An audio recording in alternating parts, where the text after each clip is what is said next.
There is a question that I've continuously asked myself, and that is, how do you achieve a sense of mastery? How do you achieve things to a level where you are undisputably not only the best, but really crafted and really good at what you're doing? In psychology, this is known as flow, where skill set and challenge get to a point, a crescendo point, should we say, where you're just doing things so effortlessly and you're in the present moment. Now, it's not just about mastery for me. It's about making sure that you achieve real high success or high performance in different areas of your life. And this is why I badge myself as a high performance coach, because I'm so addicted to the idea of helping other people create an impact not only in their lives, but to help other people create an impact in their lives as well. And so, as some of you may know, my company is known as Mastery. That's Mastery with an I at the end, which questions how good you want to be. Now, over this pandemic period, there have been things that I've realized in terms of why I've been able to attribute accelerated success. And it really comes down to these four pillars. So the first one being wealth, the second one being relationships, and the third one being health. And the fourth one that is intercalated and underpinned within all of this stuff is mindset. Now, mindset is something that you can develop individually or by itself. However, by virtue of working on these three other things, you can develop your mindset as well. And just to remind you, mindset is determined as, or defined as, your established set of attitudes. Attitudes which are embedded in beliefs, values, etc., etc. Now, again, there are people in society who may introject different ideas into your mind. Oh, why haven't you married at a certain time? Why don't you have a kid at the moment? Why don't you have a house? Why are you only doing this kind of job? Why don't you start this business? Why are you still friends with this person? There are so many people telling you what you should do or shouldn't do. And if it was up to me, I would say focus on understanding how to make decisions for yourself. This is why I bang on about values. But before I get into any of that, I really want to talk about the first pillar. So the first pillar is money. Look, whether you like it or not, money makes the world go round, or people do at least. But we use money as a vehicle, as a way of basically transferring our skills, our products, our services in order to get an exchange of something out of those different things.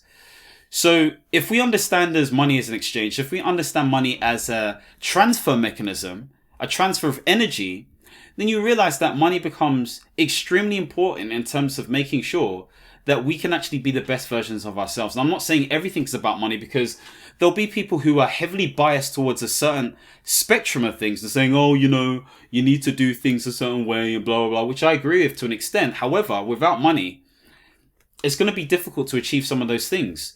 So I think in some ways you can be unapologetic in certain circumstances about you wanting to grow wealth. You shouldn't be ashamed of doing that, especially if you've come from humble beginnings, okay?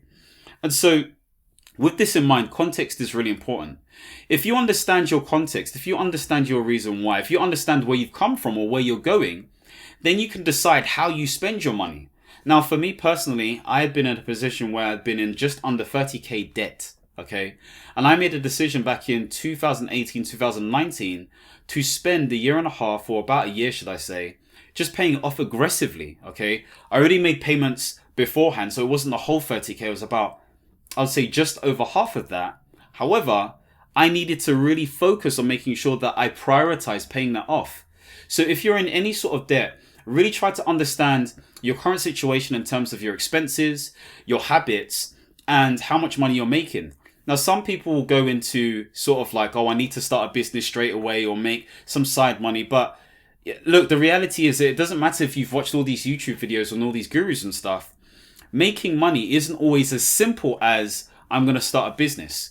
If you're talking about a business, that takes sweat equity, that takes time, that takes effort. So you need to be, I don't want to say realistic because I don't want to damage people, but practical in terms of how you approach this. So think about your quick wins, or your big wins as well. Are there any expenses or subscriptions that you can get rid of? Maybe this is a Netflix or Disney Plus subscription. Maybe this is some sort of product subscription that you have. Maybe there is something that you do that upholds a certain lifestyle, and really and truly you can stop doing that. You can do without doing that because it's not really serving you as a person. And so you have to be really disciplined. Is what you're trying to achieve bigger than your subscriptions? And for many people, it's not, because we sit ourselves in this seat of satisfaction because we want to run away from our problems. And I'm telling you, you need to face your problems. This is why authenticity and being audacious with what you're doing is really important. This is why brutal honesty is so key in what you're aiming to do in life. And that's to be the best version of yourself. And so it starts with looking at your expenses and getting rid of anything that doesn't make sense to you. If people are asking you to go out and stuff, it doesn't mean you say no completely, but check your budget. Look at what you're trying to do.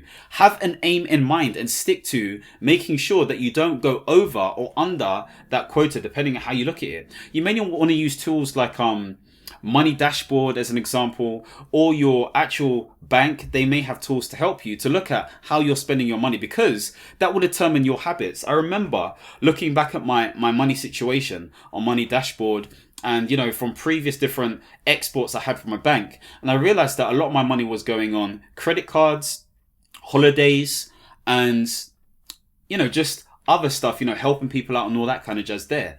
And so I needed to realize that if I needed to help other people, I needed to help myself. If I wanted to get into a position where I had higher purchasing power, I needed to focus on making sure that I actually took this seriously. Not because I was trying to, do things for show or for clout, or because people on Instagram are acting a certain way. Nah, forget all of that. I needed to shut myself off from all that rubbish. And so I doubled down on making sure I paid off my loans and my credit cards. And a year and a half later, I was able to do that. I was able to really improve my credit score as well. And so the next thing from that is seeing, okay, cool. How can I really basically get a better job? How can I basically up my money? And so I did that very thing. I made sure that I was able to sort of like understand my worth, understand my skills, understand why I could basically get training and go on different programs that could level me up. Now, if you're in a public sector sort of organization, or even a private one for that matter, there may be programs, there may be different things that, these different organizations can pay for you on in order for you to level up and improve your management skills, your leadership skills, or your technical skills, or whatever it may be. So don't be shy to ask for this stuff, because again, in the long run, it really helps you, whether you're using it for your personal gain or for the business or for both. It doesn't really matter. Well, I say that loosely, should I say, because I don't want any organizations knocking on my YouTube channel saying, why are you saying that? But anyway, moving on from that, just try and find something where you can level up, make more money, but at least you are able to, I don't want to say tolerate, but enjoy enough to be challenged by it, okay? So I went through the motions in terms of different roles and stuff, and I was able to, get myself into the tech industry within healthcare, and it was great experience. It wasn't what I was looking for completely, but it definitely leveled me up. And so that gave me the ability to make the decision, because I was like, I need to think about my mental health, and I also need to think about my lifestyle to start contracting as well. And again, I've got some videos on contracting. You can watch that and really understand, if you're interested, how you can get into contracting, at least within the UK as well. So number one, think about how you can pay off your debts. Number two, think about how you can reduce your expenses. And number three, see how you can level up in terms of your income from a 9-to-5 at least. If you're in an entrepreneurship space, it may be different. But again, I'm just talking to the average person, so to speak, right now. And so it starts with money. It really does. Whether you're a man or a woman, I realized that, look, at the end of the day, when I had more money, I felt more powerful, so to speak. It sounds crazy because the power is within, but money can promote you or expose you in different ways. And so with that purchasing power, there's so much more that you can do, have, and be in many different ways, whether we like it or not. We should understand our inherent capabilities and powers. However, money can sort of like push that up as well. So we're going to move on to relationships. What am I talking about this? Well, I'm sure you've met so many different people. I'm sure there are people that you definitely know you're compatible with, whether you believe in personality, sort of traits or star signs or whatever it may be, or whether you're just someone who just observes things. But what you'll start to pick up throughout life is that, there are certain people who are for you, and there are people who are not necessarily for you. They're not against you, but they're not for you. And so you need to make a decision in terms of, how do I respond to this? I've responded to this in so many different ways. There are some people who have wasted my time. There are some people who pretend to be my friend. There are some people who just use me. And there are some people who genuinely like me as a person, okay? And sometimes that's not even enough. You need to be around those people who love you and who root for you. It doesn't mean you need to ignore all these other people, but minimize your time with these different people. And there is a qualitative assessment you need to have in mind. For me, it's about honesty. For me, it's about your sense of ambition. For me, it's about your sense of respect. For me, it's about your sense of emotional intelligence. How do you respond in different situations? What are your nuances? For me, it's about your identity and your level of leadership. For me, it's about your ambition and I said ambition already, but what I mean is your potential. And so all of these things are important. Integrity for me is the biggest thing. And so if I'm invested in someone, I need to see that there is integrity in that person as well. Not because there's a two-way street, but if there is a two-way street, it's not because it's like for like, but this person naturally makes you feel valued. I think that's really important. And so it's about finding your people. Now, this is not to say that you need to just get rid of people. You need to understand what the happy medium is, because I was under this, I remember thinking about this and I was like, at this rate, if I keep on cutting people, I have no friends. I'll get to 90, 100, touch wood, wherever the wood is, okay? And I won't have anyone to talk to, regardless of whether I have a partner or not. And so you have to be able to understand people really well. You have to understand how to be adaptable, but you need to be clear about what your values are. If you're in a romantic relationship, okay, it's about understanding that person's love language. It's about understanding their communication style. It's not being afraid to speak up. It's not being afraid to even humble yourself as well, okay? And bide the right timing in order for you to speak effectively with that person. Because underpinning any form of relationship, it comes down to, number one, who are you being as a person? Number two, what are your set of values? And number three, how do you communicate with that person effectively? It's about being understanding, but also allowing you to be understood as well, okay? And that takes time, that takes patience. It's a really big thing. Humility serves you well in this space. Not only in this space, but also when it comes to sorting out your money situation. And so with that in mind, this is all to say that be clear about not just cutting people off, but also understanding how you can be more effective as a person. This is where emotional intelligence comes into play. For those of you who haven't watched my emotional intelligence video, this is really saying that you need to have self-awareness, you need to have self-management, you need to have social awareness, and you need to have social management as well. Because that motivates you to be a better person. And holistically, you have better leadership skills, you have better sort of like powers of persuasion, and you can definitely work with people much better. So invest in the right relationships. Don't just wait on people to just respond like to you all the time. You respond to them. Be proactive. Okay, that's another factor. Be proactive in your pursuit of friendship and relationships. Because if you're not, people are just going to fall away from you. I remember there was a time that somebody was saying that people have roles. And to an extent, that's definitely true. But at the same time, those roles can shift and change as well. And it's the responsibility of us to make sure that we maintain and understand our people in such a way to make sure that we don't drift away, unless that person is not serving you. And you know this based on your sense of values, based on your set of beliefs, based on what you're called to be as a person. And you need to dig deep to understand what that is. So the next thing is your health. Now, I'm working on this right now, and health is all you got. Without your health, all of this is pointless, okay? You need your body, and your body's a temple. And so what I'd say to you is to really understand the science of your body to a nth degree, to a really deep level. I'm talking about, how does food affect you? Does it make you feel sleepy, tired? Does it give you these different symptoms that doesn't make you productive and effective? How does drink affect you?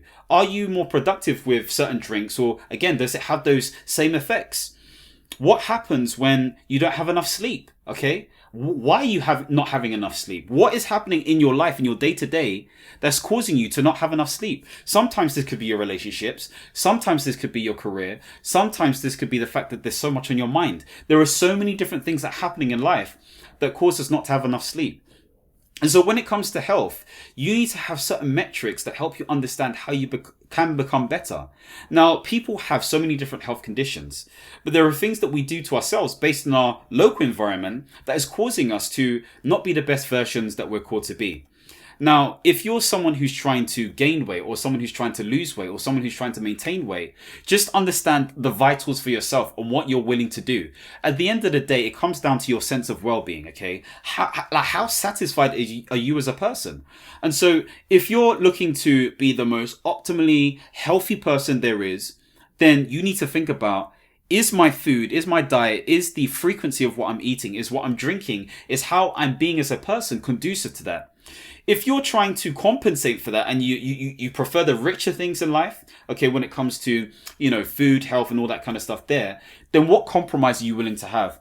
Because once you understand that compromise, then you can design and decide how you should be as a person. Look, no one is promised tomorrow. It doesn't matter if you're the most, healthiest person in terms of your diet or not, but you need to make that decision. Okay, you really need to make that decision. So with all of this stuff, if you haven't realized, it does come down to mindset, but it comes down to planning and strategy as well. And so think about who you want to be. It really comes down to that at the end of the day. It really comes down to that. For me as a person, I look to integrity. I look to humility. I look to drive. And I look to just making sure that I'm doing things that I am passionate about. Okay, this is why I do this stuff. And so once you design that framework, once you understand based on your values, i.e. the things that are important to you, then it will be easy for you to make decisions. It does not matter what anyone's doing on social media. It does not matter what your friends and family are saying. It does not matter what people are saying within your communities. It matters what you think. It matters what you feel. Because if you think and feel, therefore I am, should I say. Okay? So hopefully this has given you an idea. And just to really sort of add on to that, the final thing I'll say is with mindset is that you need to have some sort of program that you consistently do in order for you to get into a state of consciousness. What do I mean by this? Reading, going to courses or attending programs, watching the right sort of YouTube videos, listening to the right stuff, having a mastermind group with the right sort of individuals that motivates and propel you to be bigger, bolder and better. Having an accountability buddy who is more local to your needs and again will tell you as it is, because we all tell ourselves these lies. Making sure that you are authentic to self. So I really hope this has really hit home for you, because essentially these are the tools to achieve personal mastery in your life. Okay, really think about it. Your money situation, your wealth, your relationships, okay, whether this is with a romantic person, your friends and family, your health situation. Without your health, you're nothing. And your mindset, which is underpinned by all of this stuff as well. If there is anything else you think I've missed out, please feel free to comment below. Check out some of my other videos on this as well. I talk about contracting, how to get into the contracting game. I talk about how you can improve your interview skills. I talk about how you can improve your health as well. I talk about how you can improve your money situation. There are so many different things on this channel that you can draw from in order for you to better yourself. But this video really tries to underpin some of this stuff. And I'll probably do a remake of this at some stage. But I just wanted to talk about this because I feel like this is a crucial moment where we can be bigger, badder and bolder, okay? Badder in a good sense, at least, anyway. If you like more videos like this, don't forget to subscribe and hit the notification bell. And as always, my friends, understand, reach and expand. Peace.